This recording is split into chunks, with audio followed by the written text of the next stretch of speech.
Lack of access to quality seeds remains a big challenge for smallholder farmers here in Kenya, hence limiting their incomes. I spoke to John Mann, Managing Director of Afritec, a seed technology company that's working with over 50,000 rice farmers in the country. Here's more. Kenya and many other African countries rely heavily on agriculture. In Kenya, we're talking about 30% contribution to GDP. Over time, we've been talking about the problem of seeds and not having quality seeds, especially for small-scale farmers. How big of a problem is this from where you sit? Well, I think seed, as a seeds person, you always say that this is the single most important problem, because if you have high quality seed, everything else kind of can fall in. Afritec is a company which is focused on hybrid seed, hybrid rice seed in specific.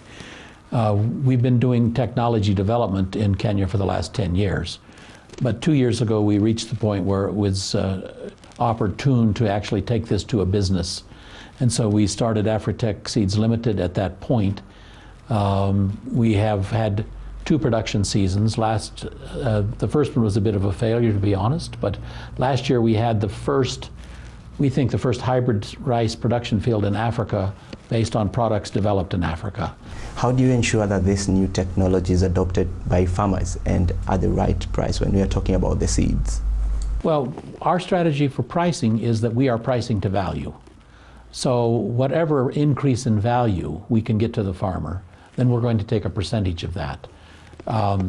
It does mean that seed for hybrid rice will be more expensive than what they're paying now, substantially more expensive.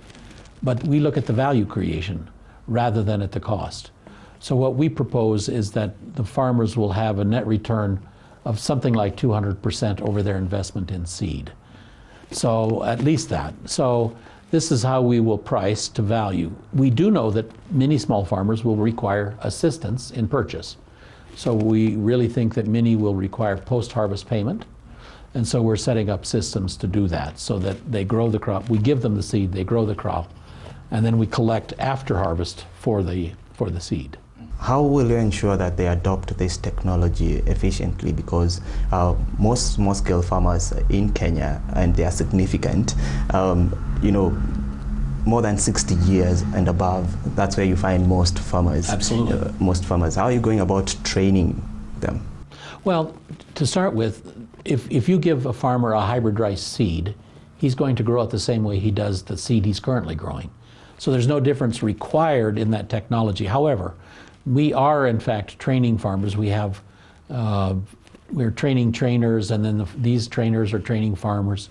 I think to date we're at 600, 700, 800 farmers that we've impacted.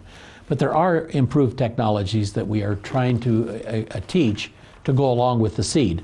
But in terms of growing a hybrid product, the difference is you get more yield.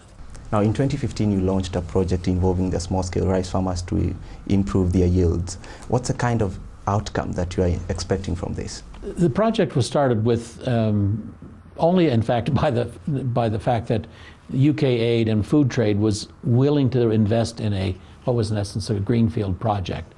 Even though we had the experience, even though we knew, getting that initial investment was extremely important for us. So now we are obviously developing a revenue stream. We have a variety which is registered, and so we are using that for revenue. We are also selling to large farms where we can to provide us with that cash input that allows us to continue to move forward on the really big market, which of course is small farmers. About 95% of the market in Eastern Africa, at least, is small farmers. So that's really our focus. Now, you're investing in a market that's quite saturated with imports, rice imports from Far East, talking about Pakistan. How is this changing business prospects and how you engage Kenyan farmers in the rice sector?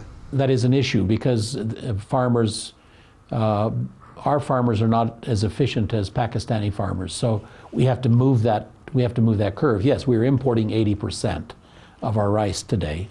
But we do believe that we can affect the marketplace so that our rice is not only competitive, but superior in quality. So that's an important issue. But we do know that we have to get rice production at the level that we can compete, even with the import subsidies. We have to be able to compete with imported products. So we think hybrids, we're sure that hybrids are the only way that that's going to happen. How do you think as a country we can innovate around that area, drought-resistant seeds, disease-resistant seeds? Well, one of the advantages that hybrids have in the rice side and in other crops as well is that hybridity itself gives you additional drought tolerance. As an example, there are Narica varieties which have been here for many years, which are drought tolerant. But our hybrids, the first round of our hybrid testing showed that we had hybrids that yielded 3.5 tons per hectare better than these so-called drought tolerant varieties. So we believe we can expand the area that's in production of non-irrigated rice. As you know, 90% of our rice in Kenya is in irrigation schemes. But we believe we can actually affect that, and in rain-fed areas we can get, these hybrids will allow us to penetrate.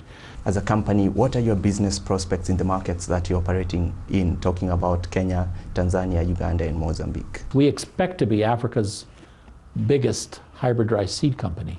So we don't have small plans. But those 4 countries easily provide us with that kind of input, even if, and we will have competition. We actually favor competition. So we believe we can capture between 8 and 10% of the marketplace in Eastern Africa. Tanzania is the big one, of course, because it has about 75% of the rice grown in Eastern Africa is grown in Tanzania. So yeah, we're actually looking very much looking forward to that kind of challenge.